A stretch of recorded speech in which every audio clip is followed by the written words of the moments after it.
If you could travel back in time, would you do it? And if you could pay a visit to an earlier version of yourself, what would you say to them?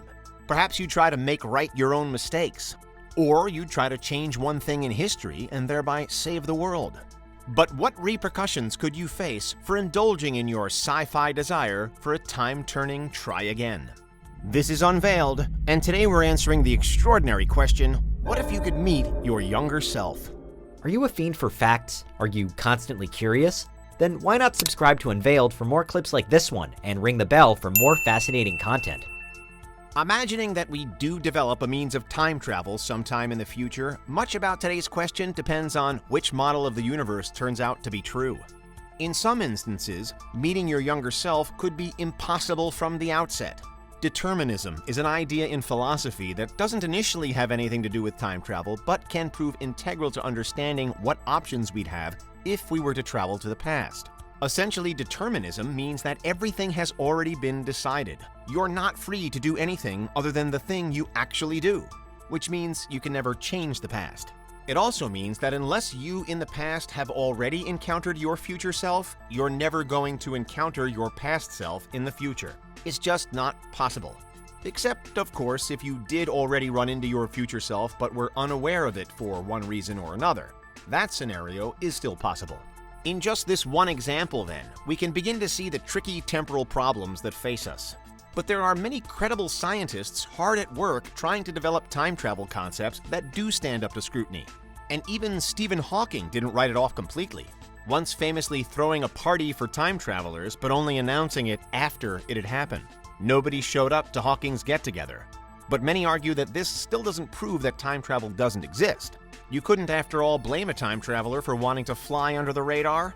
And if a deterministic universe is true and they were never meant to attend the party, then really their no-show is out of their hands anyway. Nevertheless, say that our hypothetical means of time travel works in such a way that you can at least go back through your own past to encounter your own self. What would you actually say? Most surveys conducted with this question in mind show that the majority of us would like to give some specific and personal advice, often pertaining to certain key choices you know that your younger self will have to make later on in life. These could range from the relatively minor, like encouraging them to learn a skill you wish you'd had when you were young, to something major, like urging them to save somebody's life. Or, if our sci-fi story takes a darker turn, to take somebody's life. What would you do in this position? What words of wisdom or warning would you impart? Even without the potential impossibility of meeting your past self in the first place, however, time travel isn't without its risks in general. While determinism is quite a cynical way of approaching the topic, one benefit is that it doesn't allow for paradoxes. Because you'll always only ever be acting out events exactly as they are or were supposed to be. But if determinism isn't correct, and many believe it isn't, then our trip to the past is rife with paradox potential, even with the most trivial of matters. Say, for example, you told or influenced your younger self to buy a black car instead of a red one. You from the future will still remember having owned the red car that has now never been bought. And that's a headache. But we usually imagine the effects of time travel on a bigger and more severe scale than this, wherein a traveler goes back and changes a major event, such as they manage to kill Hitler before he can commit the atrocities of the Second World War. The debate usually then goes that because nobody has gone back and done this, we can either assume that time travel technology is impossible, or that using time travel to kill Hitler is impossible. The so-called Hitler paradox also ties itself up because if anyone were able to travel back in time to change history, then they themselves would never have gained the motivation to travel back in time to change history to begin with, and so on and so on. That same logic can be applied to our hypothetical meeting with our younger self, too. It doesn't need to cover such huge plans as preventing world wars. Perhaps you tell yourself never to take a certain job, so then you don't. So then you never need to tell yourself not to take the job. So then you never travel back in time. Is that for the better or for the worse? There's really no telling because it's an endless loop. Ultimately, nobody knows what the outcome of causing any temporal paradox could be. But there is another solution, one that allows for time travelers to manipulate the past freely without causing a paradox. And that solution is parallel universes. If infinite parallel universes exist for every choice somebody makes, which is the basis of many a many worlds theory, then every time the past is changed, there's a new universe created, where that particular piece of the past is different. In the context of today's question, it means that somewhere out there are universes where you have met your past self. It's just that you haven't in this one. And perhaps in those other universes, the multiple versions of you are seamlessly coexisting. But even in this far-out hypothetical reality, there are still problems. And any action that any version of you does could still have far-reaching consequences.